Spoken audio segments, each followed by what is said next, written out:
الحمد لله وكفى والصلاة والسلام على عباده الذين اصطفى أما بعد فأعوذ بالله من الشيطان الرجيم بسم الله الرحمن الرحيم وإذ قال ربك للملائكة إني جاعل في الأرض خليفة قالوا وتجعل فيها من يفسد فيها ويسفك الدماء ونحن نسبح بحمدك ونقدس لك قال إني أعلم ما لا تعلمون صدق الله العظيم رب اشرح لي صدري ويسر لي أمري واحلل عقدة من لساني يفقهوا قولي۔ جیسا کہ میں نے عرض کیا تھا، سورہ بقرہ کے پہلے 4 رکوع نہایت اہم ہیں، نہایت جامع ہیں۔ پہلے 2 رکوعوں میں 3 قسم کے انسانوں کی وضاحت کی گئی، 3 قسم کے کردار کے نقشے کھینچ دیے گئے۔ تیسرے رکوع میں قرآن مجید کی دعوت کا خلاصہ آ گیا، توحید فی العقیدہ، توحید فی العمل، یعنی عبادت اللہ کی، ایمان بالرسالت، قرآن مجید کو منزل من اللہ کلام ماننا۔ اس میں اگر شک ہے تو جو بھی چیلنج تھا، اگر واقعتاً تمہیں شک ہے، حقیقت میں شک نہیں ہے، لیکن جیسا کہ تم کہہ رہے ہو کہ تمہیں شک ہے تو کوشش کرو اس کے مقابلے کی ایک صورت بنانا ہو۔ پھر آخرت، جنت اور دوزخ، ان دونوں کا تذکرہ ہو گیا۔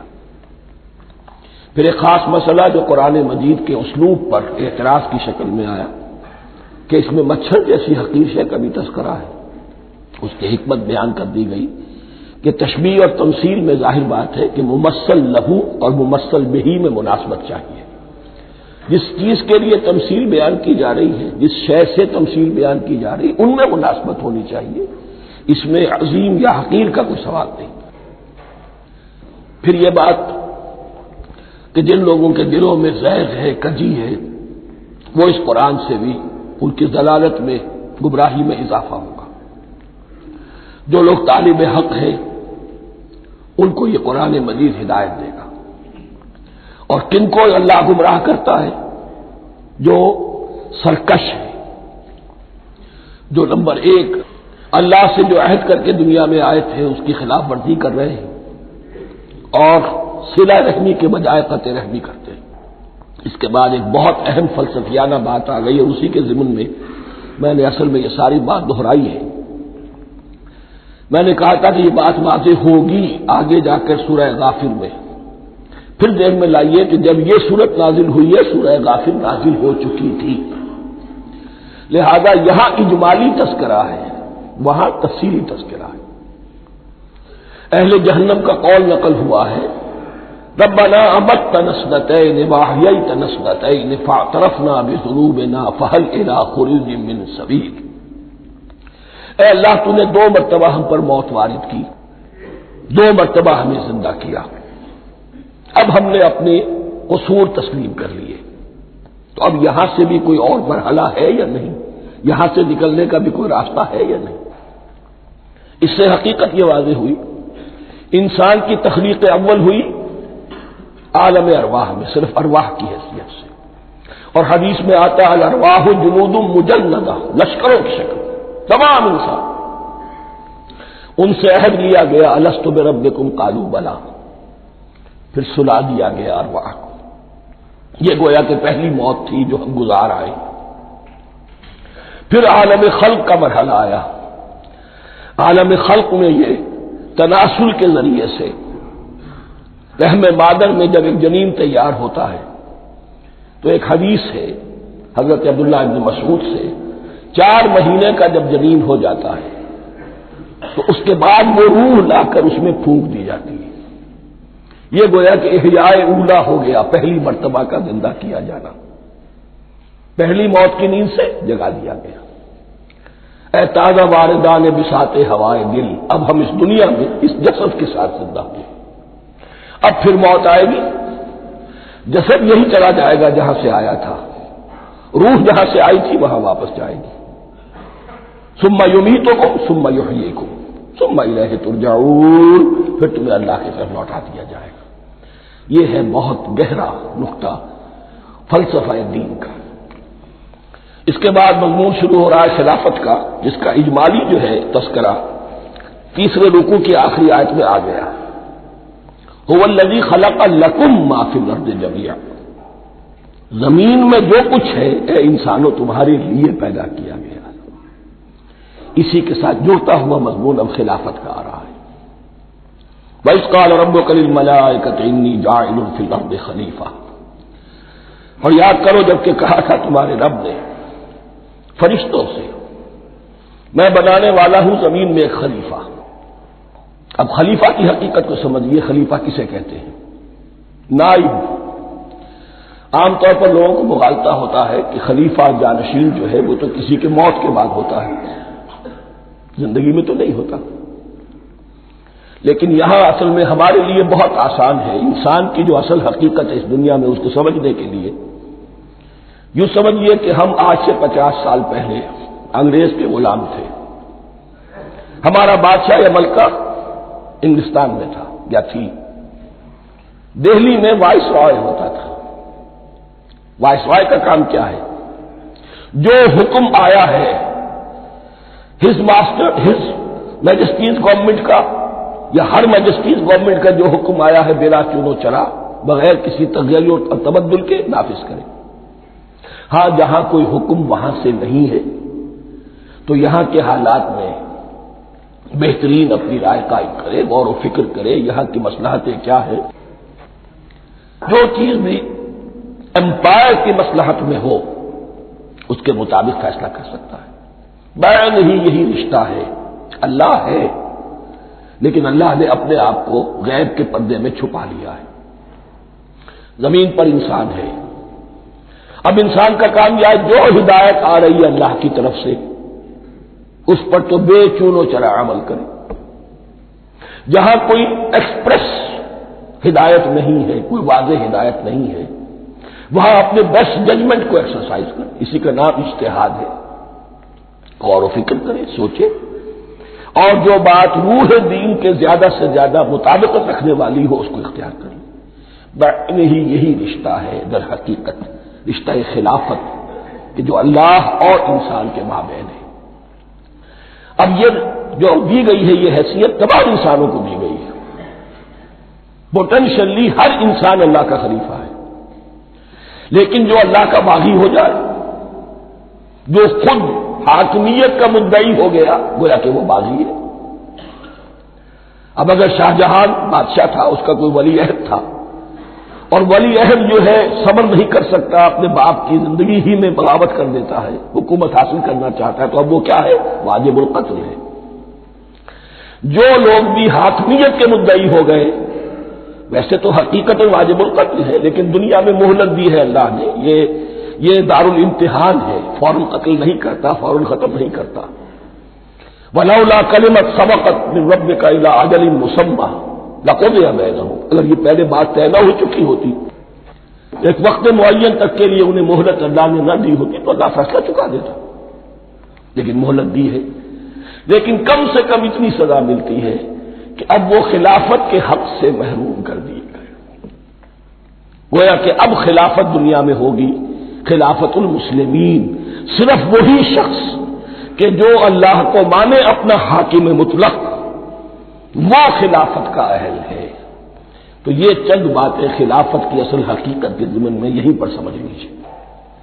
وَإِذْ قَالَ رَبُّكَ لِلْمَلَائِكَةِ إِنِّي جَاعِلٌ فِي الْأَرْضِ خَلِيفَةً قَالُوا أَتَجْعَلُ فِيهَا مَن يُفْسِدُ فِيهَا وَيَسْفِكُ الدِّمَاءَ وَنَحْنُ نُسَبِّحُ بِحَمْدِكَ وَنُقَدِّسُ لَكَ۔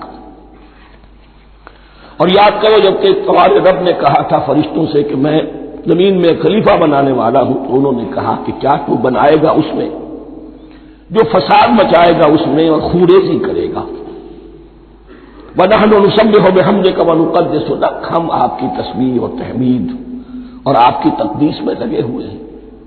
قَالَ إِنِّي أَعْلَمُ مَا لَا تَعْلَمُونَ، فرمایا میں جانتا ہوں جو تم نہیں جانتے۔ اب یہاں سوال پیدا ہوتا ہے کہ فرشتوں کو یہ گمان کیسے ہوا، یا یہ خیال کیسے ہوا؟ دو رائے ہیں اس میں۔ ایک تو یہ کہ انسان کی تخلیق سے پہلے اس دنیا میں جنات تھے، اور انہیں بھی کچھ اللہ نے تھوڑا سا اختیار دیا تھا، اور انہوں نے یہاں فساد مچایا۔ انہی پر قیاس کرتے ہوئے فرشتوں نے سمجھا کہ انسان بھی پھر زمین میں فساد مچائے گا، خوریزی کرے گا۔ ایک دوسری اصولی بات یہ کہی گئی ہے کہ خلافت کا لفظ جب استعمال ہوا تو اس کے معنی ہے کہ کوئی نہ کوئی اختیار بھی ملے گا۔ جنات کے بارے میں خلافت کا لفظ کہیں نہیں آیا، انسان کے بارے میں آ رہا ہے۔ خلیفہ بالکل بے اختیار نہیں ہوتا، جیسا کہ میں نے عرض کیا، جہاں واضح حکم ہے تو اس کی تو تنفیذ، جہاں نہیں ہے وہاں اپنی رائے سے جتنا بھی بہتر سے بہتر سوچ سکتا ہو انسان رائے قائم کرے۔ یہ اختیار جو ہے، ظاہر بات ہے جہاں اختیار ہوگا صحیح استعمال ہونے کا بھی امکان ہے، غلط استعمال ہونے کا بھی امکان ہے۔ اختیار تو بلکہ یہ کہ آپ کا پولیٹیکل سائنس کا تو ایکسیم یہ ہے، authority tends to corrupt and absolute authority corrupts absolutely. تو ٹینڈنسی کرپشن کی ہوتی ہے اختیار کے اندر، اس بنا پر انہوں نے قیاس کیا کہ اس میں فساد ہوگا، خوریزی ہوگی۔ اللہ تعالیٰ نے فرمایا اپنی حکمتوں سے میں خود واقف ہوں، میں کیوں بنا رہا ہوں یہ میں جانتا ہوں، تم نہیں جانتے۔ وَعَلَّمَ آدَمَ الْأَسْمَاءَ كُلَّهَا، اور اللہ نے سکھا دیے آدم کو تمام کے تمام نام۔ اب اس میں بھی ایک رائے تو یہ ہے، بلکہ اس میں تقریباً اجماع ہے مفسرین کا، کہ اس سے مراد ہے تمام اشیاء کے نام، اور تمام اشیاء کے نام سے مراد ہے ان کی حقیقت کا علم۔ ہیومن نالج جو ہے، اگر آپ اس کا تجزیہ کریں گے تو وہ یہی ہے کہ انسان ایک چیز کو پہچانتا ہے پھر اس کے لیے ایک نام رکھتا ہے یا کوئی ٹرم اس کے لیے قائم کرتا ہے۔ اس نام یا ٹرم اور اس کے حوالے سے، اصطلاح کے حوالے سے بہت سے حقائق کو اپنے ذہن کے اندر محفوظ کرتا ہے۔ تو گویا کہ ان علمہ آدم الاسماء کلہا، تمام نام سکھا دیے کل مادی کائنات کے اندر جو کچھ وجود میں آنے والا تھا، ان سب کی حقیقت سے پوٹینشلی حضرت آدم کو آگاہ کر دیا۔ یہ پوٹینشل علم ہے، ہیومن نالج، جو ایکوائرڈ نالج ہے، جو انسان کو سم اور بسم اور اپنے اس دماغ کے کمپیوٹر کے ذریعے سے حاصل ہوتا ہے۔ ایک ہے ریویلڈ نالج جو اللہ وحی کے ذریعے سے بھیجتا ہے، ایک ہے ایکوائرڈ نالج، انسان خود علم حاصل کرتا ہے۔ اس نے آنکھوں سے دیکھا، کان سے سنا، نتیجہ نکالا، اور اس کمپیوٹر نے اس کو پروسیس کیا، اس نتیجے کو کہیں میموری کے اندر سٹور کر لیا۔ یہ کمپیوٹر ہے بہت بڑا۔ پھر کچھ اور دیکھا، کچھ اور سنا، کچھ چھو کر معلوم ہوا، کچھ چکھ کر معلوم ہوا، کچھ سونگ کر معلوم ہوا، کوئی اور نتیجہ نکلا، اسے وہ پاس میموری کے ساتھ اس کو ٹیلی کیا اور نتیجہ نکالا۔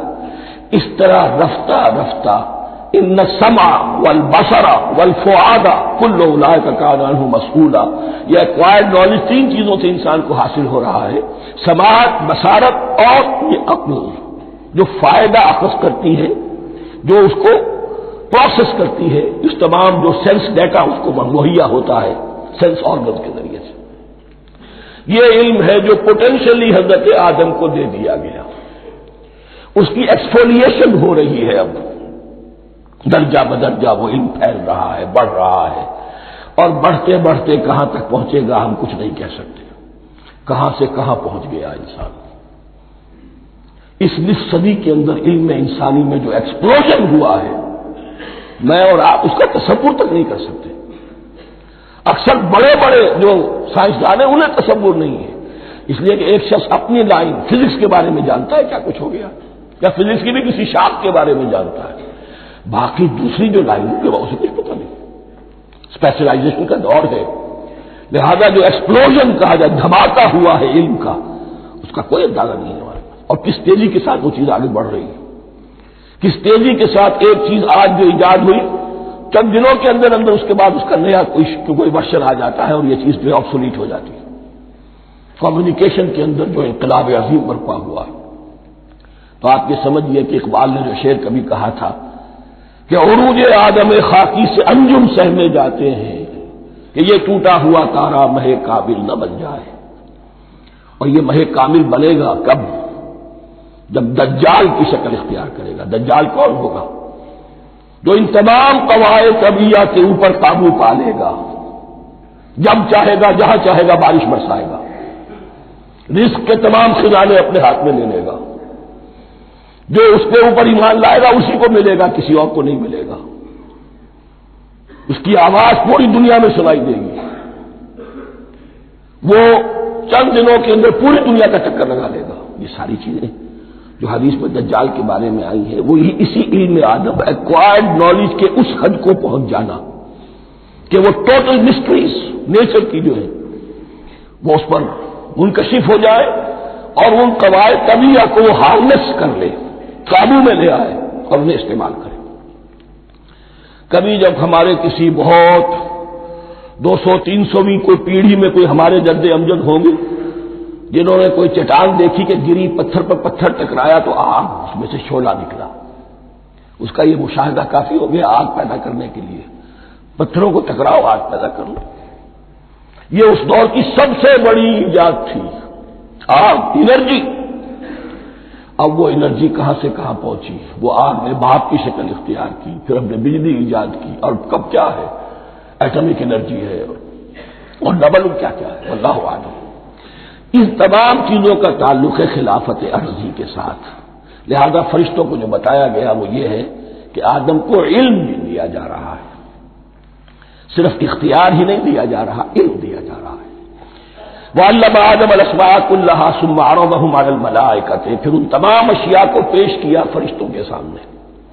فَقَالَ أَنبِئُونِي بِأَسْمَاءِ هَؤُلَاءِ، اور فرمایا کہ مجھے بتاؤ ان چیزوں کے نام، ان کنتم صادقین، اگر تم سچے ہو. قالوا سبحانك لا علم لنا الا ما علمتنا،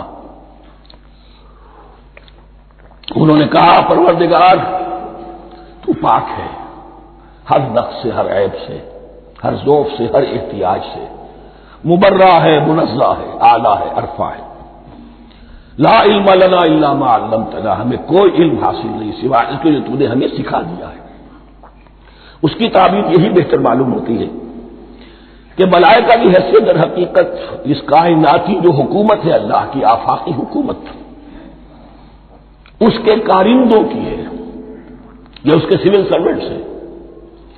تو ہر ایک کو صرف اس کے شعبے کے متعلق علم دیا گیا ہے، علم جامع نہیں ہے. تمام چیزوں کا علم یہ معلوم کرنے کی استعداد ان کے پاس نہیں ہے. کوئی فرشتہ فرض کیجئے بارش کے اوپر معمور ہے، کوئی پہاڑوں پر معمور ہے، جس کا ذکر سیرت میں آتا ہے کہ جب طائف میں حضور پر پتھراؤ ہوا ہے تو اس کے بعد ایک فرشتہ حاضر ہوا ہے کہ میں ملک الجبال ہوں، اللہ نے مجھے پہاڑوں پر معمور کیا ہوا ہے. آپ اگر فرمائیں تو جن لوگوں نے آپ کو ستایا ہے، یہ جو طائف جن دو پہاڑوں کے درمیان یہ وادی ہے، ان کو آپس میں ٹکرا دو کہ یہ پس کر اور سرما بن جائے. آپ نے فرمایا نہیں، کیا عجب، اللہ تعالیٰ ان کی اگلی نسلوں کو ہدایت دے دے. تو فرشتے ہیں، کوئی پہاڑوں پر معمور ہے، کوئی کسی خدمت پر معمور ہے، ان کو علم دیا گیا ہے صرف انہی کی اپنی جو بھی فرائض منصبی ہیں ان کے شعبے سے متعلق، کل نہیں. جامعیت جو ہے علم کی وہ ہے کہ جو حضرت آدم علیہ السلام کو پوٹینشلی دے دی گئی اور جو اب بڑھتے بڑھتے ایک بہت جرابر درخت بن چکا ہے. سبحانک لا علم لنا الا ما علمتنا انک انت العلیم الحکیم. یقیناً آپ ہی کی ذات ہے جو کل کے کل علم کی حامل ہے اور جس کے اوپر حکمت بھی، جس کی حکمت بھی کامل ہے. باقی تو ہر مخلوق میں سے ہر ایک کا علم ناقص رہے گا. العلیم، کل علم کا جاننے والا تو تو ہی ہے. الحکیم، کل حکمت وہ تو تیرے ہی پاس ہے. قال یا آدم انبئہم باسمائہم، اللہ نے فرمایا کہ آدم ان کو بتاؤ ان کے نام. فلما انباہم باسمائہم، تو جب انہوں نے بتا دیے ان کو فرشتوں کو ان کے نام، قال الم اقل لکم انی اعلم غیب السماوات والارض، تو اللہ نے فرمایا کہ میں نے کہا نہیں تھا کہ میں جانتا ہوں آسمانوں اور زمین کی تمام غائب چیزوں کو جو تمہاری نگاہوں سے بھی اوجھل ہے، غیب، میں ہر شے کا جاننے والا ہوں. وَأَعْلَمُ مَا تُبْدُونَ وَمَا كُنتُمْ تَكْتُمُونَ، اور میں جانتا ہوں جو کچھ تم ظاہر کر رہے تھے اور جو کچھ تم چھپا رہے تھے. چھپانے میں محسوس ہوتا ہے کہ ان کی خواہش یہ تھی کہ خلافت ہمیں ملے. ہم خدام ادب ہیں، ہر وقت تسبیح و تحمید اور تقدیس میں مصروف ہیں، جو حکم ملتا ہے بجا لاتے ہیں، تو یہ خلافت کسی اور مخلوق کو کیوں ملے؟ یہاں صرف یہ اور بتا دوں کہ یہ چونکہ اب ایک تیسری مخلوق کا ذکر بھی بعد میں آئے گا، 3 صاحب تشخص مخلوقات ہیں اللہ کی، صاحب تشخص، صاحب شعور، جن میں میں کا شعور ہے، انا، میں۔ ایک ملائکہ ہے، ان کی تخلیق نور سے ہوئی ہے۔ ایک انسان ہے جن کی تخلیق گارے سے ہوئی ہے۔ ایک جنات ہیں جن کی تخلیق آگ سے ہوئی ہے۔ باقی حیوانات ہیں، ان میں شعور تو ہے، خود شعور ہی نہیں ہے۔ Self consciousness, this is the world of difference between consciousness and self consciousness۔ انسان جب دیکھتا ہے تو اس کو یہ بھی معلوم ہے میں دیکھ رہا ہوں۔ کتا بلہ دیکھتا ہے، اسے یہ اندازہ نہیں ہوتا کہ میں دیکھ رہا ہوں، دیکھنے کا ایک نتیجہ ہے جو نکل آتا ہے، لیکن میں کا وجود نہیں ہے۔ یہ انا، سیلف، ایگو، یہ انسان میں ہے، جنات میں ہے، شعور میں، اور فرشتوں میں ہے۔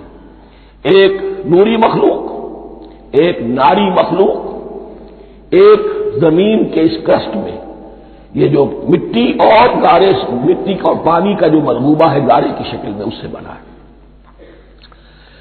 قال يا آدم انبئهم باسمائهم فلما انباهم باسمائهم قال الم اقل لكم اني اعلم غيب السماوات والارض واعلم ما تبدون وما كنتم تكتمون واذ قلنا للملائكه اسجدوا لآدم فسجدوا الا ابلیس۔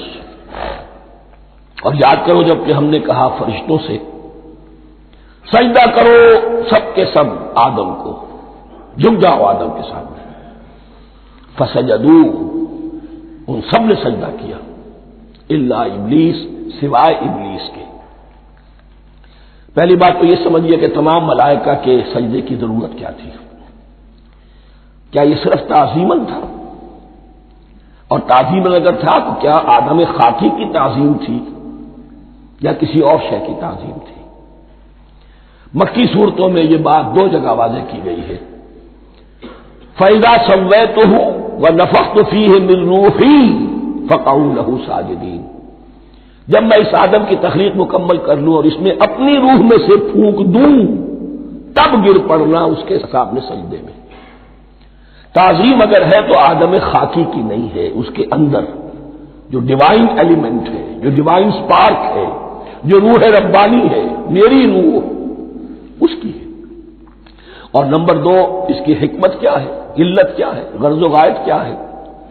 جیسا کہ میں نے عرض کیا، اس کائنات کی اس حکومت کے کارندے تو وہ ہیں۔ خلیفہ بنایا جا رہا انسان کو، جب تک یہ ساری سول سروس اس کے تابع نہ ہو، خلافت کیسے کرے گا؟ دیکھیے میں جانا چاہتا ہوں، چوری کرنے کے لیے جانا چاہتا ہوں، راستے میں کتنے فیکٹرز ہوں گے، کتنے فزیکل فینومینا ہوں گے، میں چلنا چاہتا ہوں، میں زمین کو دھکیلتا ہوں، زمین مجھے دھکیلتی ہے، زمین مجھے نہ دھکیلے تو میں کیسے چلوں گا؟ یہ پوری کائنات جو ہے، یہ جب ہم کوئی ارادہ کرتے ہیں اور کوئی فیل کرتے ہیں تو اس فیل کے پورے ہونے میں، اس کے ظہور میں نہ معلوم کون کون سے ایلیمنٹس ہیں، کون کون سی فورسز آف دی نیچر ہیں جو ہمارے ساتھ موافقت کرتی ہے تو ہم وہ کام کر سکتے ہیں۔ اور ان سب پر فرشتے مامور ہیں، ہر ایک کی اپنی ڈومین ہے۔ اگر وہ تابع نہ ہو تو خلافت کی کوئی معنی نہیں۔ خلافت دی گئی ہے، یہ ادھر جانا چاہتا ہے جانے دو، یہ نماز کے لیے مسجد میں جانا چاہتا ہے جانے دو، یہ چوری کے لیے نکلا ہے نکلنے دو، اس لیے کہ اس کو جو اختیار دیا گیا ہے، اس کے اختیار کے استعمال میں یہ تمام جو قوتیں ہیں وہ اس کے ساتھ موافقت کرتی ہیں، تب اس کا کوئی ارادہ، وہ اچھا ہو یا برا، وہ پایہ تکمیل کو پہنچ سکتا ہے۔ یہ گویا کہ سبارڈینیشن اس کے لیے سمبل کہ تمام فرشتوں کو جھکا دیا گیا۔ البتہ اس آیت میں ایک مغالطہ پیدا ہوتا ہے، الا ابلیس، سوائے ابلیس کے۔ مغالطہ یہ پیدا ہوتا ہے کہ شاید وہ بھی فرشتہ تھا، اس لیے کہ حکم تو فرشتوں کو دیا گیا تھا۔ پھر نوٹ کیجئے، اس سے پہلے، بہت پہلے سورہ کہف نازل ہو چکی ہے، اور سورہ کہف میں فرما دیا گیا ہے کان من الجن ففسق عن امر ربی، وہ جن تھا، پس اس نے سرکشی کی اپنے رب کے حکم سے. فرشتے کی شان یہ نہیں ہے، وہ اللہ کے کسی حکم کی سرتابی نہیں کرتا. لا یعصون اللہ ما امرہم ویفعلون ما یؤمرون، وہ اللہ کے کسی حکم کی نافرمانی نہیں کرتے اور جو حکم ملتا ہے بجا لاتے. یہ جنات کے اندر اختیار تھا، جیسے اختیار انسانوں کو دیا گیا ہے. جنات میں نیک بھی ہے، بد بھی ہے، اعلیٰ بھی ہے، ادنا بھی ہے، جیسے انسانوں میں. لیکن یہ عزازیل جو جن تھا، علم اور عبادت دونوں کے اعتبار سے بہت بلند ہو گیا تھا، اور یہ فرشتوں کا یوں سمجھیے کہ ہم نشین، فرشتوں کے ساتھ اس طور سے شامل. جیسے بہت سے انسان بھی اگر اپنی بندگی میں، زہد میں، عبادت میں، نیکی میں ترقی کرے تو ان کا ملائے اعلیٰ کے ساتھ، عالم ارواح کے ساتھ، عالم ملائکہ کے ساتھ ایک رابطہ قائم ہوتا ہے. اسی طریقے سے وہ جو عزازیل تھا، جن ہونے کے باوجود اپنی نیکی، عبادت، پارسائی اور اپنے علم میں فرشتوں سے بہت آگے تھا. اس لیے معلم الملکوت کی شکل اختیار کر چکا تھا. اس کو اپنی زون تھا. یہ بات جیسا کہ میں نے عرض کیا 7 مرتبہ قرآن میں یہ بات آئی ہے، قصہ ابلیس و آدم، کہ فرشتوں کو حکم ہوا کہ سجدہ کرو، سب جھک گئے، ابلیس نے سجدے سے انکار کر دیا 7 مرتبہ. یہ 7ویں مرتبہ ہے جو ہم پڑھ رہے ہیں. مصحف میں پہلی مرتبہ آ رہا ہے، ترتیب نزول میں 7ویں مرتبہ آ رہا ہے. یہ آدم و ابلیس کا قصہ اس سے آگے سورہ اعراف میں آئے گا، پھر سورہ ہجر میں آئے گا، سورہ بنی اسرائیل میں آئے گا، سورہ کہف میں آئے گا، سورہ طٰہٰ میں آئے گا، سورہ صاد میں آئے گا. 6 مرتبہ مکی قرآن میں، 1 مرتبہ یہاں. تو یہاں اشارہ نہیں کیا، اس لیے مغالطہ ہو سکتا ہے. لیکن یہ کہ سورہ کہف میں آپ کو بتا چکا ہوں، کان من الجن ففسق عن امر ربی، اس نے اپنے رب کے حکم سے سرتابی کی. نام اس کا عزازیل تھا. ابلیس اس کا صفاتی نام ہے اب، اس لیے کہ اب ابلیسوں کے معنی ہوتے ہیں مایوس ہو جانا. یہ اللہ کی رحمت سے بالکل مایوس ہے، اور مایوس جو ہو جائے وہ شیطان ہو جاتا ہے.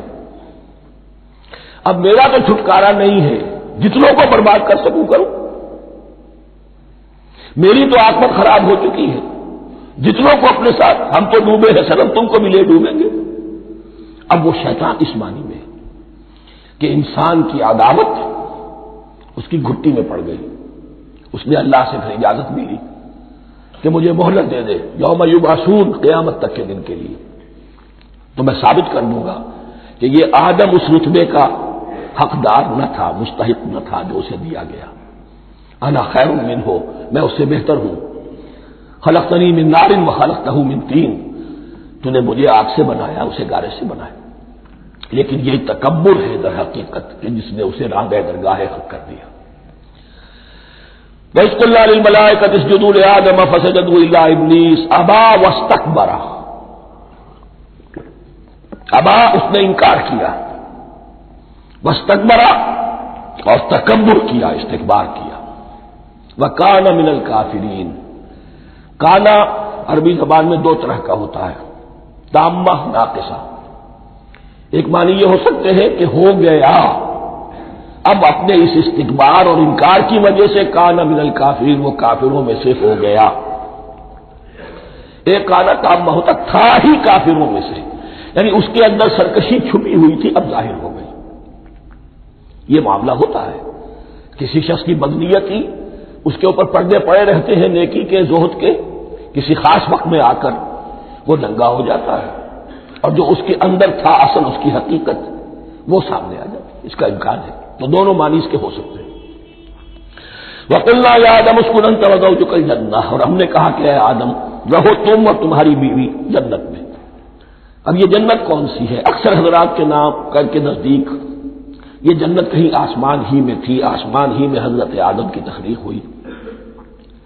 البتہ یہ سب مانتے ہیں کہ ایک وہ جنت الفردوس جو ہے، جس میں جانے کے بعد پھر واپس نکلنے کا کوئی امکان نہیں، یہ وہ جنت نہیں ہے جس میں کہ آخرت میں لوگوں کو جا کر داخل ہونا ہے. اس میں داخل ہونے والے کے نکلنے کا کوئی امکان نہیں. ایک رائے یہ بھی ہے، میرا رجحان اس رائے کی طرف ہے، تخلیق آدم اسی زمین پر ہوئی ہے. وہ جن مراحل سے گزری ہے تخلیق، وہ ایک علیحدہ مسئلہ ہے۔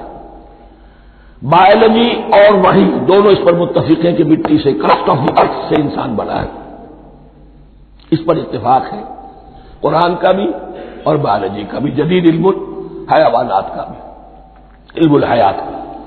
سٹیجز کیا ہے اس میں اختلاف ہو سکتا ہے، اس کو چھوڑ دیجئے، وہ اس وقت کا بحث نہیں۔ یہی کسی اونچے مقام پر کوئی سرسبز و شاداب علاقہ تھا جہاں حضرت آدم کو رکھا گیا، جہاں ہر طرح کے میوے تھے، ہر شے، لا تظمأ فیہا ولا تضحیٰ، نہ اس میں بھوک لگے گی، نہ دھوپ تمہیں ستائے گی، ہر طرح کی چیز تمہیں فراہم ہے۔ وہاں رکھے گئے ہیں صرف ایک ڈیمانسٹریشن کے لیے کہ انہیں نظر آ جائے کہ شیطان میرا دشمن ہے، وہ مجھے ورغلائے گا، طرح طرح سے میرے اندر وسوسہ اندازی کرے گا، میرے اور میری اولاد کے، صرف ایک ڈیمانسٹریشن۔ اس کی مثال یوں سمجھیے کہ سلیکشن تو ہو گیا، CSP گریڈ میں کوئی شخص آ گیا ہے، لیکن اب وہ سول سروس اکیڈمی میں رکھا جا رہا ہے۔ تو یہ کوئی اکیڈمی ہو سکتا ہے اسی زمین پر ہو، صرف بتانا یہ تھا کہ تمہیں معلوم ہو جائے کہ یہ شیطان تمہارا دشمن ہے۔ اس لیے کہ اس میں جو ایک لفظ حبوط کا آ رہا ہے، وہ حبوط صرف ایک ہی معنی میں نہیں ہوتا، دوسری معنی میں بھی ہے۔ واللہ عالم، یہ چیزیں پھر متشابہات میں رہیں گی، اس لیے ان کے بارے میں کوئی ایک رائے دوسری رائے، اس کے لیے ذہن سے، عقل سے بات کر کے ایک یا دوسری رائے اختیار کر سکتے ہیں۔ وَقُلْنَا يَا آدَمُ اسْكُنْ أَنْتَ وَزَوْجُكَ الْجَنَّةَ، اور ہم نے کہا کہ رہو اے آدم تم بھی اور تمہاری بیوی بھی باغ میں، اس باغ میں، الجنہ اس باغ میں، گویا کہ اشارہ کیا جا رہا ہے۔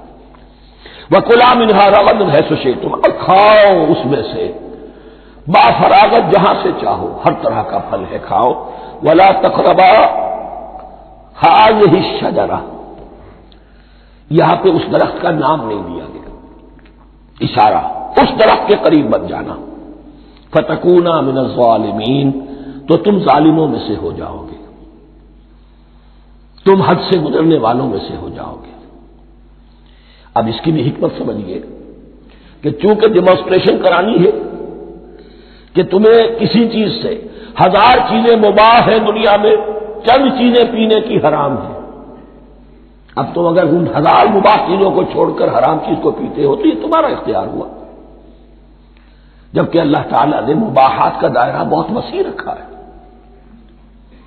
جس سے چاہو چند رشتے ہیں جو بیان کر دیے گئے، یہ حرام ہے، محرمات ہے، ابدیہ ہے، ان سے تو شادی نہیں ہو سکتی۔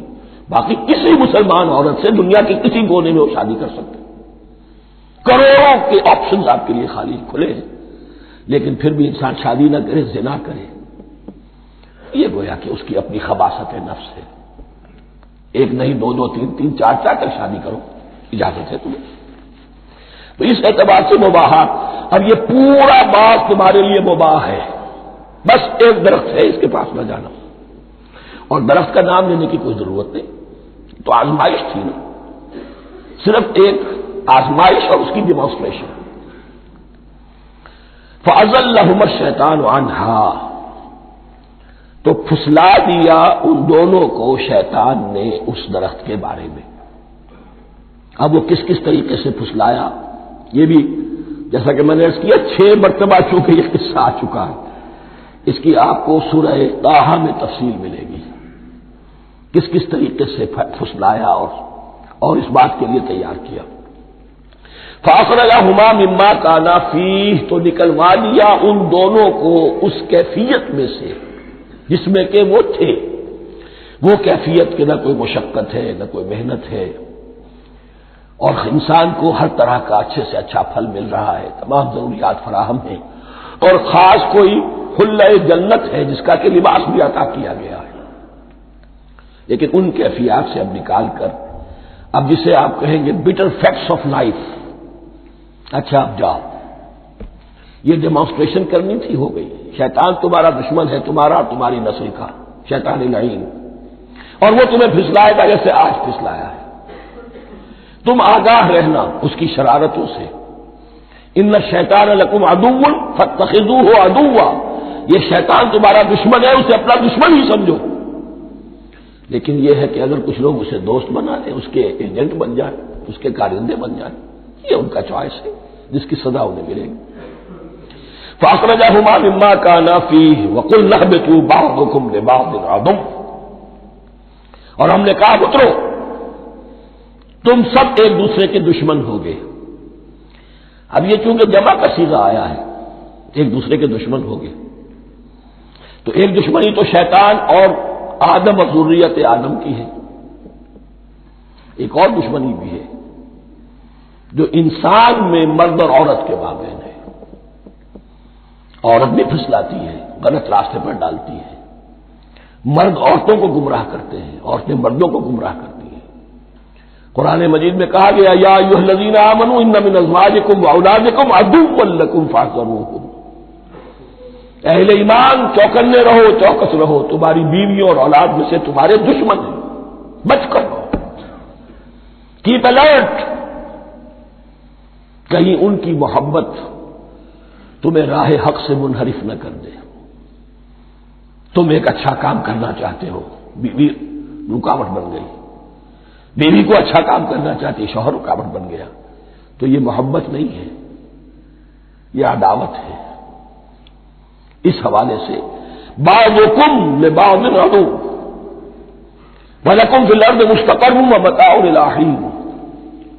اور تمہارے لیے اب زمین میں مستقر ہے، جائے قیام ہے اور متاع ہے، ضرورت کی چیزیں ہیں ہم نے فراہم کر دی ہیں.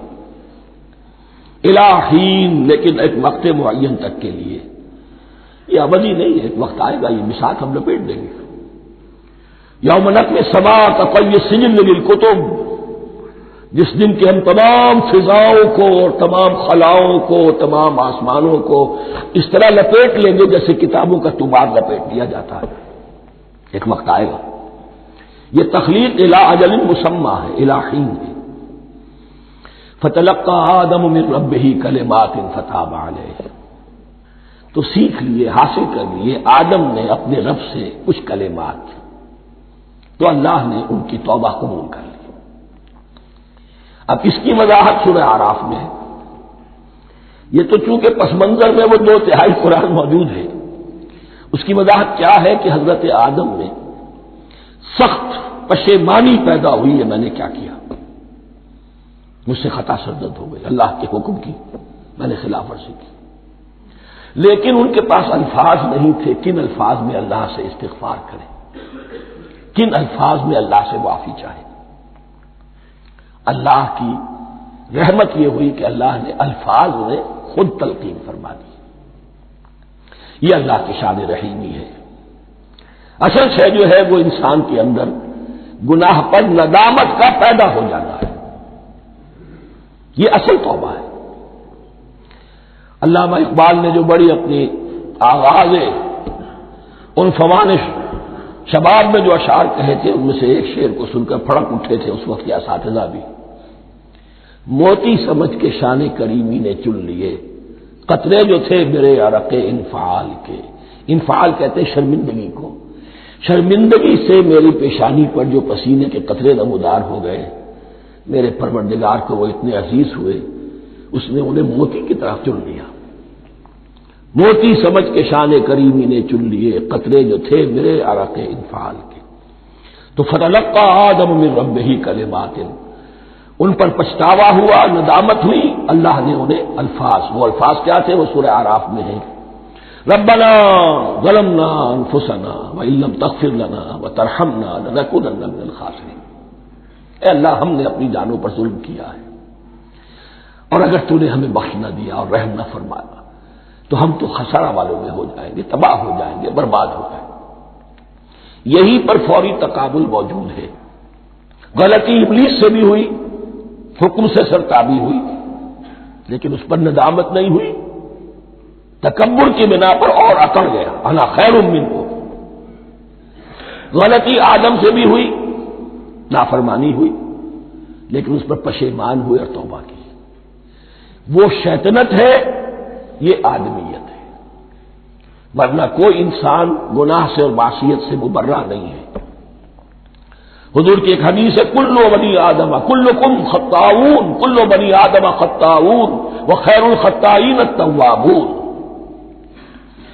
آدم کے تمام اولاد، تمام انسان خطا کار ہیں، ان خطا کاروں میں بہتر وہ ہیں، اچھے وہ ہیں جو توبہ کرتے ہیں. تو یہاں حضرت آدم سے غلطی ہوئی، انہوں نے توبہ کی، پشیمانی ہوئی، ندامت ہوئی، اس نے کی اور اس پر جم گیا. اصرار کیا. فتلقى آدم من ربه كلمات فتاب عليه انه هو التواب الرحیم. یقیناً وہی تو ہے بہت توبہ کو قبول فرمانے والا اور بہت رحم فرمانے والا. یہ نوٹ کیجئے گا توبہ کا لفظ دونوں طرف سے آتا ہے. بندہ بھی تواب وخیر الخطائین التوابون. تواب بندے بھی ہو گئے، تواب اللہ بھی ہے. اس کی اصل حقیقت کیا ہے؟ بندے نے خطا کی اور دور ہو گیا اللہ سے. اللہ نے اپنی رحمت کی نگاہ اس سے پھیر لی. بندے نے توبہ کی، اللہ پھر اپنی رحمت کے ساتھ اس کی طرف متوجہ ہو گیا. توبہ کے معنی پلٹنا. بندہ معصیت سے توبہ کر کے اپنی اصلاح کی طرف، بندگی کی طرف، اطاعت کی طرف پلٹ آیا. اللہ نے جو اپنی نظر رحمت پھیر لی تھی، اللہ نے پھر وہی اپنی شان غفاری اور رحیمی کے ساتھ بندے کی طرف توجہ فرما لی. جس کے لیے حدیث میں الفاظ آتے ہیں، تم اگر میری طرف بالشت بھراؤ گے میں ہاتھ بھراؤں گا، تم اگر چل کر آؤ گے میں دوڑ کر آؤں گا. ہم تو مائل بکرم ہے کوئی سائل ہی نہیں، راہ دکھلائے کسے رہنم منزل ہی نہیں. وہ تو تواب ہے. بس فرق یہ ہے کہ تابا بندے کے لیے ہوگا تو الہ ہوگا، تابا الہ، انی تم تو الیک. اور جب اللہ کی طرف سے ہوگا تابا علیہ، وہ اعلیٰ ہوگا، اس پر توبہ کی. یعنی اللہ کی بلند شان ہے تو انسان توبہ کرتا ہے تو اس کی طرف توبہ کرتا ہے. اللہ کی شان کیا ہے؟ وہ توبہ کرتا ہے تو بندے پر اعلیٰ. فتاب علیہ انہ هو التواب الرحیم. قلنا اهبطوا منها جميعا. ہم نے کہہ دیا اتر جاؤ اس سے اب تم سب کے سب. فَإِمَّا يَأْتِيَنَّكُم مِّنِّي هُدًى. اب یہاں لفظ آیا اہبطوا، یہاں بھی پہلے بھی آیا ہے.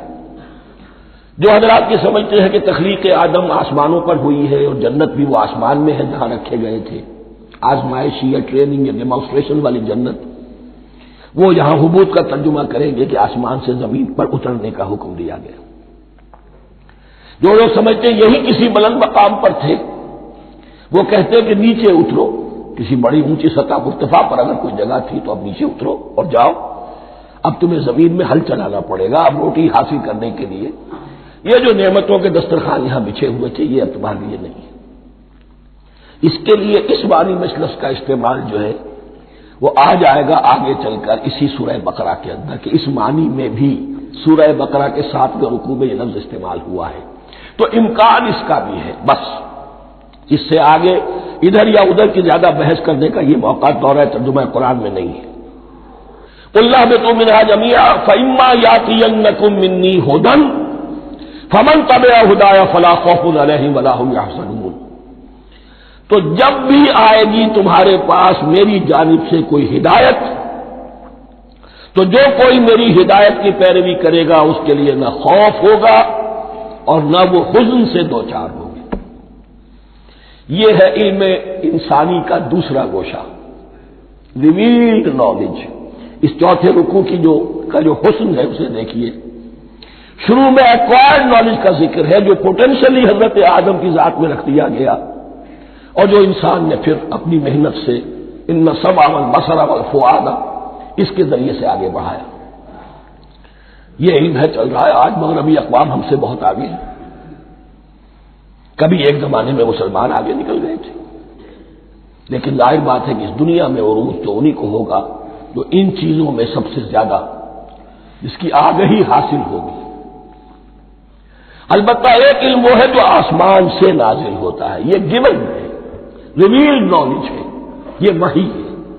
فَإِمَّا يَأْتِيَنَّكُم مِّنِّي هُدًى. تمہارے مقام خلافت کا تقاضا یہ ہے جو احکام ہمارے آئے، جو ہدایات ہم بھیجیں ان کو تو پوری طریقے سے اس کی پیروی کرو. فَمَن تَبِعَ هُدَايَ. تو جو کوئی بھی میری ہدایت کی پیروی کرے گا فَلَا خَوْفٌ عَلَيْهِمْ وَلَا هُمْ يَحْزَنُونَ. وَالَّذِينَ كَفَرُوا. اور جو ناشکری کریں گے، کفر کریں گے، انکار کریں گے، وَكَذَّبُوا بِآيَاتِنَا. اور ہماری آیات کو جھٹلائیں گے، فَأُولَٰئِكَ أَصْحَابُ النَّارِ هُمْ فِيهَا خَالِدُونَ. تو وہ جہنمی ہوں گے، آگ والے ہوں گے، اس میں ہمیشہ ہمیشہ رہیں گے۔ یہ ہے گویا کہ چارٹر، اس نوع انسانی کو جو ابدی چارٹر اللہ نے دیا ہے، جبکہ زمین کا چارج دے دیا گیا خلیفہ کی حیثیت سے۔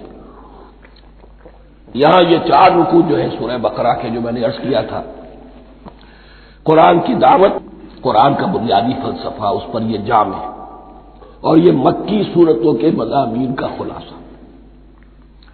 اب یہاں سے شروع ہو رہا ہے 5ویں رکوع سے مسلسل 10 رکوع، مسلسل خطاب ہے بنی اسرائیل سے۔ البتہ ان میں ایک تقسیم ہے، پہلے رکوع میں دعوت ہے۔ دعوت جب ہوتی ہے تو آمادہ کرنا، تشویق، ترغیب، دلجوئی، نرمی، یہ دعوت کے اجزاء لا ينفک ہیں، اس کے بغیر دعوت مؤثر نہیں ہوتی۔ لہذا ان 7 آیات میں یہ یوں سمجھیے کہ ان 10 رکوعوں کے لیے یہ بمنزلہ فاتحہ ہے، جیسے سورہ فاتحہ 7 آیتوں کی، ایسے ہی اس دعوت سابقہ امت مسلمہ کو دعوت دی جا رہی ہے۔ تو کس طرح دی جا رہی ہے؟ یہ کون تھے؟ یہ بھی مسلمان ہی تو تھے نا، کافر تو ہو گئے حضور کا انکار کر کے، ورنہ وہ موسیٰ کے ماننے والے، شریعت ان کے پاس، بڑے بڑے علماء ان میں، علم کا چرچا ان میں، سب کچھ تھا، ان کو دعوت دی جا رہی ہے۔ لیکن میں اس لیے آپ کو چاہتا ہوں، اس کو توجہ دلا رہا ہوں، آج اگر مسلمانوں میں جو غافل ہو گئے، اپنی حقیقت کو بھول گئے، اپنے فرض منصبی سے غافل ہو گئے، دنیا کے اور قوموں کی طرح کی ایک قوم بن کر رہ گئے، اگر کوئی ایک داعی گروہ کھڑا ہو، کوئی جماعت، کوئی فرد، اور اس سے جماعت بنے، تو ظاہر بات ہے سب سے پہلے اسے اسی امت کو دعوت دینی ہوگی، اس لیے کہ دنیا تو اسلام کو پہچانے گی اس امت کے حوالے سے۔ فزیشین ہیل بائی سیلف، پہلے یہ تو ٹھیک ہو، یہ کہیں پر صحیح اسلام کا نمونہ پیش کرے تو دنیا کو دعوت دے سکو گے، آؤ دیکھو یہ ہے اسلام۔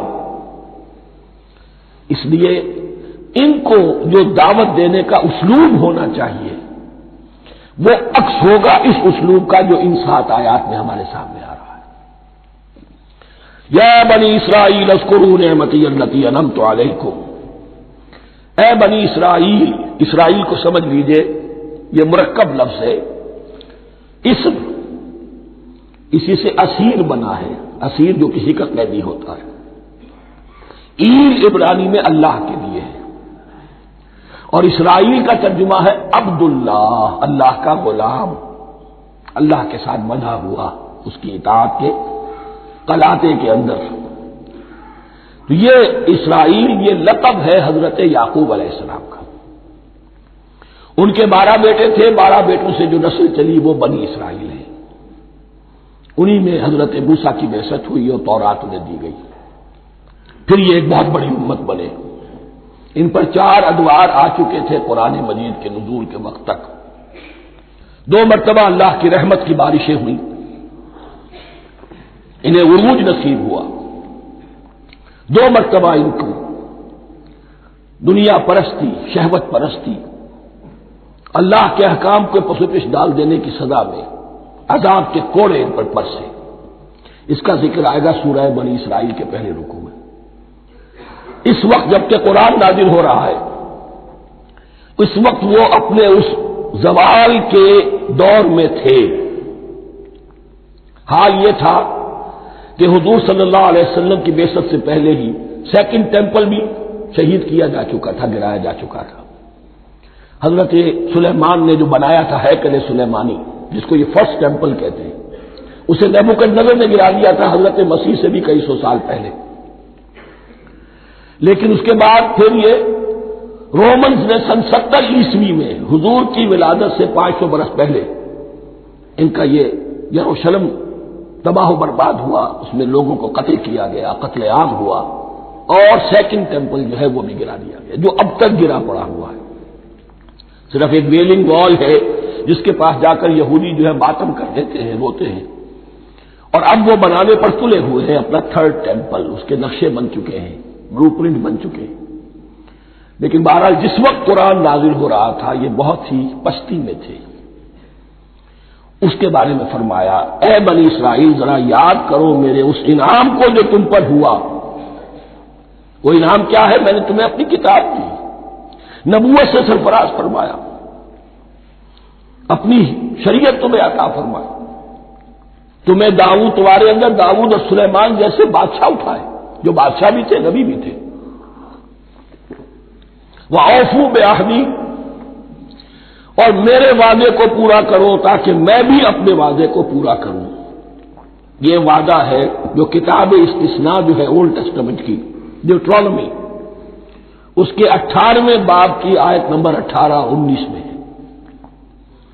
حضرت موسیٰ سے خطاب کر کے اس میں اللہ نے یہ الفاظ فرمائے، میں ان کے بھائیوں میں سے تیرے مانند ایک نبی برپا کروں گا اور اس کے منہ میں اپنا کلام ڈالوں گا، اور وہ وہی کچھ بتائے گا جو میں اس سے کہوں گا۔ یہ گویا کہ حضرت موسیٰ علیہ السلام کی امت کو بتایا جا رہا تھا کہ نبی آخر الزماں آئیں گے اور تمہیں انہیں قبول کرنا ہے۔ قرآن مجید میں اس کا بڑا تفصیلی ذکر سورہ اعراف میں آئے گا انشاءاللہ، لیکن یہاں فرمایا اوفوا بعہدی اوف بعہدکم، تم میرا عہد پیرا پورا کرو، میرے اس نبی کو تسلیم کرو، اس پر ایمان لاؤ، اس پر کی صدا پر لبیک کہو، تو میں تمہیں میرے انعام و اکرام اور بڑھتے چلے جائیں گے۔ وَإِيَّايَ فَارْهَبُونِ، اور صرف مجھ سے ڈرو۔ وَآمِنُوا بِمَا أَنزَلْتُ مُصَدِّقًا لِمَا مَعَكُمْ، اور ایمان لاؤ اس پر جو میں نے نازل کیا ہے، جو تمہارے پاس میں تورات ہے اس کی تصدیق کرتے ہوئے آیا ہے۔ اس کے دو معنی ہے، ایک تو قرآن تصدیق کرتا ہے تورات کی اور انجیل کی، فیہا ھدی ونور، فیہ ھدی ونور، اور دوسرے یہ کہ قرآن اور محمد صلی اللہ علیہ وسلم ان پیشین گوئیوں کے مصداق بن کر آئے ہیں جو تورات میں تھی، ورنہ وہ پیشین گوئیاں جھوٹی ثابت ہوتی۔ ان کے مصداق کون ہے؟ قرآن اور محمد صلی اللہ علیہ وسلم، یہ دونوں معنی اس کے ہیں۔ وَآمِنُوا بِمَا أَنزَلْتُ مُصَدِّقًا لِمَا مَعَكُمْ وَلَا تَكُونُوا أَوَّلَ كَافِرٍ بِهِ، اور دیکھو تم ہی سب سے پہلے ان کا کفر کرنے والے نہ بن جاؤ۔ تمہیں تو سب کچھ معلوم تھا، تم تو منتظر تھے، تم تو آخری نبی کے انتظار میں تھے اور ان کے حوالے سے دعائیں کیا کرتے تھے کہ اللہ اس نبی آخر الزمان کے واسطے سے ہماری مدد فرما اور کافروں کے مقابلے میں ہمیں فتح عطا فرما۔ یہ آئے گا آگے چل کر اسی سورہ بقرہ کے اندر۔ لیکن اب تم ہی سب سے بڑھ کر کافر ہو گئے، تم ہی سب سے بڑھ کر دشمن ہو گئے۔ وَلَا تَكُونُوا أَوَّلَ كَافِرٍ بِهِ وَلَا تَشْتَرُوا بِآيَاتِي ثَمَنًا قَلِيلًا، اور دیکھو میری ان آیات کے عوض حقیر سی قیمت قبول نہ کرو۔ یہ آیات الہیہ ہیں، ان کو رد کر رہے ہو، کس لیے؟ ہماری مسندیں، ہماری حیثیت، ہماری چودراہٹیں، کہیں ان پر کوئی آنچ نہ آ جائے۔ حقیر سی چیزیں، یہ صرف اس دنیا کا سامان، اس کے سوا کچھ نہیں۔ وَلَا تَشْتَرُوا بِآيَاتِي ثَمَنًا قَلِيلًا وَإِيَّايَ فَاتَّقُونِ، اور صرف مجھ میں سے تقوی اختیار کرو، میرا تقوی اختیار کرو۔ وَلَا تَلْبِسُوا الْحَقَّ بِالْبَاطِلِ وَتَكْتُمُوا الْحَقَّ وَأَنْتُمْ تَعْلَمُونَ، اور نہ گڑبڑ کرو حق کے ساتھ باطل کو، اور بس چھپاؤ حق کو، ذرا حالے کہ تم جانتے ہو۔ یہ بات اچھی طرح نوٹ کرنی ہے، جانتے بوجھتے کرنا، ایک ہے مغالطے میں کرنا، وہ ضلالت ہے، گمراہی ہے۔ ایک جان بوجھ کر کرنا، حق کو پہچان کر اسے رد کرنا، یہ پھر اللہ تعالیٰ کے غضب کو دعوت دینا ہے، wrath of اللہ، اس کے غضب کو دعوت دینا ہے کہ حق کو پہچان کر اس کی نفی کی جائے۔ وَأَنْتُمْ تَعْلَمُونَ، علماء یہود قرآن مجید میں آگے چل کر آئے گا، ایسے پہچانتے تھے محمد کو اور قرآن کو جیسے اپنے بیٹوں کو، یعرفونہ کما یعرفون ابناہم، ایسے پہچانتے جیسے اپنے بیٹوں کو۔ وَأَقِیمُوا الصَّلَاةَ وَآتُوا الزَّکَاۃَ، دیکھو نماز قائم کرو، زکوٰۃ ادا کرو۔ وَارْكَعُوا مَعَ الرَّاكِعِينَ، اور جھکنے والوں کے ساتھ جھکو۔ یہ اول تو رکوع کو انہوں نے اپنے ہاں سے خارج کر دیا تھا، ثانیاً باجماعت نماز ان کے ہاں ختم ہو گئی تھی۔ وَارْكَعُوا مَعَ الرَّاكِعِينَ، جماعت باجماعت نماز کی طرف اشارہ ہے۔ أَتَأْمُرُونَ النَّاسَ بِالْبِرِّ وَتَنْسَوْنَ أَنفُسَكُمْ، کیا تم لوگوں کو نیکی کا حکم دیتے ہو، تقویٰ کی، پارسائی کی تعلیم دیتے ہو؟ میں کہہ رہا ہوں کہ اصل میں مخاطب کون ہے؟ علماء یہود، اس آیت سے ثابت ہو گیا عالم ہمارا بھی جب بھی کھڑا ہوگا اونچے سے اونچا آواز کہے گا، اعلیٰ سے اعلیٰ بات کہے گا۔ اکثر و بیشتر کا حال یہ ہے کہ ان کا اپنا کردار دیکھیے تو کوئی مناسبت ہی نہیں اس سے کہ جو وہ بات کہہ رہا ہے، جو لوگوں کو دعوت دے رہا ہے اس پر خود عمل نہیں۔ تو یہی در حقیقت علماء یہود کا کردار بن چکا تھا۔ أَتَأْمُرُونَ النَّاسَ بِالْبِرِّ وَتَنْسَوْنَ أَنفُسَكُمْ، کیا تم لوگوں کو نیکی کا حکم دیتے ہو اور خود اپنے آپ کو بھول جاتے ہو؟ وَأَنْتُمْ تَتْلُونَ الْكِتَابَ، اور یہ سب کچھ تم کر رہے ہو اس حال میں کہ کتاب پڑھتے بھی ہو، تورات پڑھتے ہو، صاحب تورات ہو۔ ہمارے بھی بہت سے علماء کا علماء سو جنہیں ہم کہتے ہیں حال یہ ہو چکا ہے، خود بدلتے نہیں قرآن کو بدل دیتے ہیں، ہوئے کس درجہ فقیہان حرم بے توفیق۔ جو صورتحال ہے صرف قرآن کا بطن بچا ہوا ہے، اس کے مفہوم میں، اس کی تفسیر میں، اس کے ترجمے میں تو تحریفیں موجود ہیں، بڑی بڑی تحریفیں موجود ہیں، متن بچا ہوا ہے، وہ اس لیے کہ اللہ تعالیٰ نے اس کی حفاظت کا ذمہ لیا ہے۔ وَاسْتَعِینُوا بِالصَّبْرِ وَالصَّلَاةِ، اور مدد حاصل کرو دو چیزوں سے، صبر اور نماز۔ یہ صبر کا لفظ یہاں پر بہت قیمتی ہے، بہت بامانی ہے۔ علماء سو کیوں وجود میں آتے ہیں؟ جب وہ دنیا کے کتے بن جائیں گے تو دین کو بدنام کرنے والے ہوں گے۔ بظاہر دینی مناسب ہیں لیکن اصل میں ان کے پردے میں دنیا داری کی جا رہی ہے، صبر نہیں، بس صبر کے ساتھ اور نماز کے ساتھ، اس لیے کہ آپ صحیح راستے پر آئیں گے۔ اگر کوئی عالم دین لوگوں پر تنقید کرے گا، لولا ینہاہم الربانیون والاحبار، کیوں نہیں روکتے ان کے علماء اور ان کے اولیاء اور صوفیاء ان کو حرام کھانے سے اور جھوٹ بولنے سے؟ اگر کوئی شخص روکے گا اس کو پھر نذرانے تو نہیں ملیں گی، اس کی خدمتیں تو نہیں ہوگی۔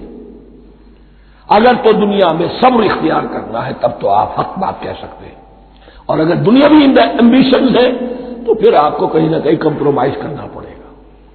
وَاسْتَعِینُوا بِالصَّبْرِ وَالصَّلَاةِ، صبر اور نماز۔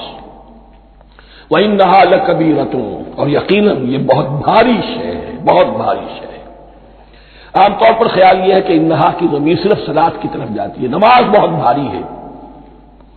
ایک رائے یہ ہے کہ نہیں، یہ پورے طرز عمل کی طرف جا رہی ہے، یہ طرز عمل کہ خود صبر کرو، اس دنیا میں صبر کرو، دنیا اور دنیا کے متعلقات میں کم سے کم پر قانع ہو جاؤ اور حق کا بول بالا کرنے کے لیے میدان میں آ جاؤ، یہ طرز عمل۔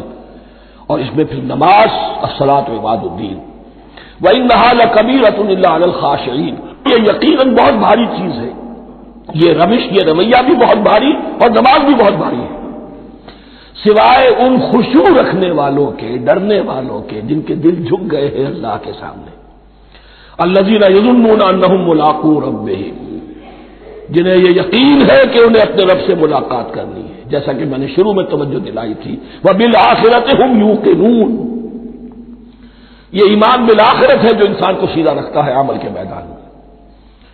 الذین یظنون انہم ملاقو ربہم وانہم الیہ راجعون، اور جنہیں یہ یقین ہے کہ بالآخر اسی کی طرف ہمیں لوٹنا ہے۔ بارک اللہ لی ولکم فی القرآن العظیم ونفعنی وإیاکم بالآیات والذکر الحکیم۔